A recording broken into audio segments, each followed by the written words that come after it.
एक छोटे से हरे भरे गांव में, जिसका नाम था नूर गांव, जहां खेत पन्ने की तरह चमकते थे और खेतों पर हल्की धुंध तैरती थी, वहां रहता था एक प्यारा मुस्लिम परिवार।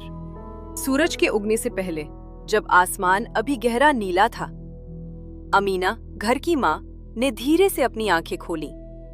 बाहर मुर्गियां कुड़कुड़ा रही थीं, हवा पेड़ों को छू रही थी। गांव धीरे धीरे रमजान में जाग रहा था। अमीना ने मुस्कुराते हुए कहा, अल्हम्दुलिल्लाह, रमजान का एक और खूबसूरत दिन।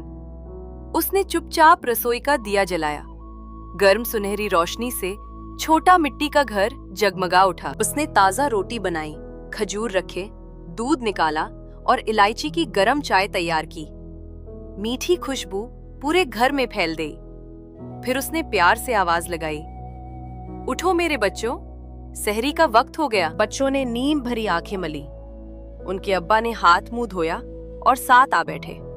सब मिलकर चटाई पर बैठ गए।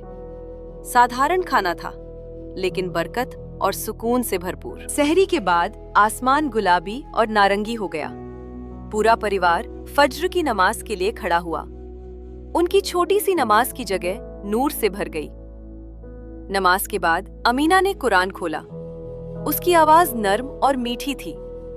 बच्चे पास बैठकर ध्यान से सुनते रहे। जैसे सूरज ऊपर चढ़ा, अमीना ने घर का काम शुरू किया। उसने आंगन झाड़ा। बिल्लियां उसके पीछे पीछे खेलती रहीं। बाहर उसके शौहर गाय का दूध निकाल रहे थे। बाल्टी में गिरते दूध की आवाज शांति से गूंज रही थी। पंछी हरे खेतों के ऊपर उड़ रहे थे। गांव जीवित था।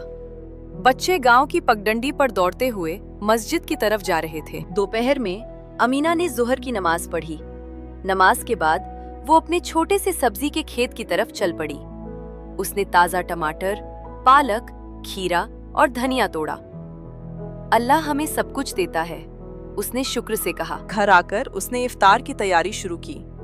प्याज और टमाटर काटे, पकौड़े बनाए, दाल पकाई और अपनी फसल से ताजा रोटी बेली।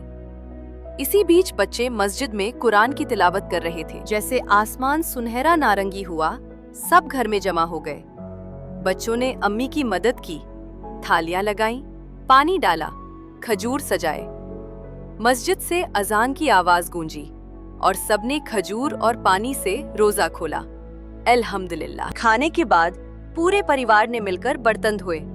कोई भी काम सिर्फ अमीना पर नहीं छोड़ा। ये प्यार भरी एक पारिवारिक कोशिश थी। रात को दादाजान बच्चों के साथ लालटेन की रोशनी में बरामदे पर बैठे। उन्होंने कुरान की खूबसूरत कहानियां सुनाई, सब्र की, दया की और शुक्र की।